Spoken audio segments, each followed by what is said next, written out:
Cette semaine a été un petit peu particulière du fait même de la rencontre entre le foyer de charité de Tressin et le diocèse d'Angoulême, qui se connaissaient déjà.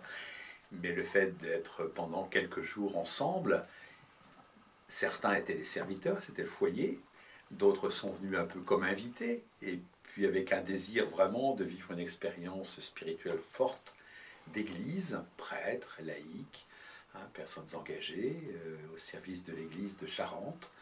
Donc on a vraiment vécu une expérience diocésaine dans le cadre d'une communauté accueillante. Alors cette expérience de retraite ensemble donc, fait suite à aussi toute une réflexion, à des orientations, en particulier le baptême, dont c'est au titre de baptême que nous nous sommes retrouvés ici, que nous avons médité à la fois la joie de l'Évangile et que nous avons essayé de méditer un petit peu justement cette question de l'Église. À l'invitation du pape François, nous accueillons un programme. Enfin, je veux dire, le pape le dit lui-même, cette lettre a une valeur programmatique. Donc c'est un programme. Alors, à chaque église locale, particulière, de pouvoir ajuster ce programme aux réalités de ce que nous vivons. Alors nous-mêmes, à l'invitation du pape aussi, nous voulons initier un petit peu des processus. Le titre de la retraite, c'était « Dieu assure la croissance », un processus un peu dynamique pour à la fois répondre à cette exigence d'évangélisation et puis en même temps une exigence de réforme, car je crois que l'Église doit être sans cesse dans une réforme constructive pour mieux s'ajuster au monde d'aujourd'hui, aux différents critères un petit peu de la vie de l'Église, aux différentes composantes de la vie de l'Église qui changent d'une année sur l'autre, on se rend bien compte, et très vite. Quelle suite cela va-t-il avoir ? Nous avons partagé en ce dernier jour de retraite pour voir quels en étaient déjà peut-être des principes même de conduite à tenir pour je veux dire, les semaines, les mois à venir. Je crois qu'il est un peu trop tôt pour le dire. Il nous faut à la fois ressaisir avec un peu de recul ce que chacun a pu dire et puis se réapproprier un petit peu les fruits. Certainement, c'est un temps très très béni, c'est-à-dire que je crois que le Seigneur nous a beaucoup bénis, tant par le don de sa parole que par, je crois, un don de joie, de paix, une grande grâce aussi de communion.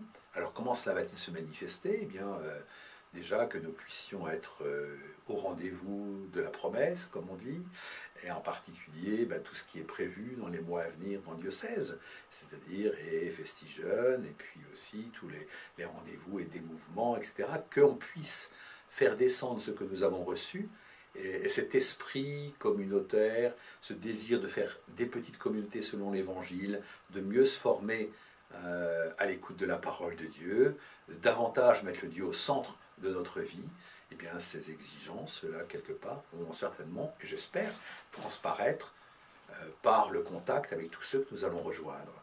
Et je pense qu'on a été très très portés par la prière de tous. Si on a vécu tout cela, c'est grâce certainement à la prière, et j'allais ajouter le sacrifice aussi de certains. Et donc il est normal que maintenant les fruits retombent sur tous. Je crois que, en finale, puisque nous sommes le dernier soir, je sens bien que les objectifs sont comme atteints. La principale objectif étant de vivre un temps de communion ensemble, au-delà même de ce qui peut peut-être apparemment nous séparer, mais la séparation elle-même est une œuvre de création. Comment est-ce que nous nous retrouvons avec ce désir un petit peu à la fois de bien servir, d'accueillir l'Esprit Saint, qui était vraiment aussi très présent dans cette rencontre, que l'Esprit Saint fait toutes choses nouvelles.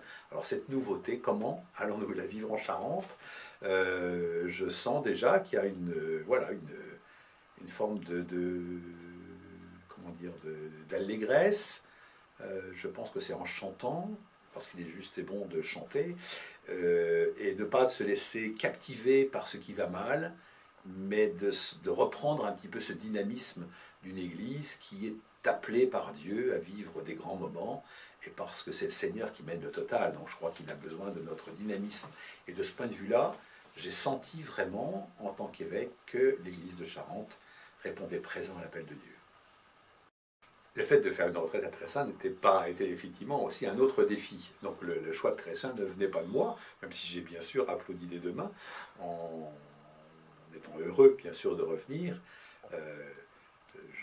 J'ai dit le premier jour que je souffrais d'un strabisme divergent, c'est-à-dire j'avais à la fois la communauté qui m'apportait et dont j'ai été hébergé pendant de nombreuses années, avec le diocèse de Charente qui est maintenant ma nouvelle famille et mon diocèse avec qui j'ai fait alliance, donc il y avait comme une forme de télescopage. Et puis qu'en même temps, les choses naturellement se sont un peu mis en place. Bon, j'ai fait le choix aussi d'être vraiment résolument du côté d'Angoulême, mais pour pouvoir aussi avoir des contacts aussi avec la communauté. Mais je pense que d'abord, la communauté elle-même, je l'ai senti, ils l'ont bien dit, était très heureuse d'accueillir Angoulême. Et puis qu'Angoulême, je pense, avait à la fois curiosité, intérêt et joie à pouvoir découvrir très simple pour ceux qui ne connaissaient pas. Donc le total, je crois, était très simple et fraternel.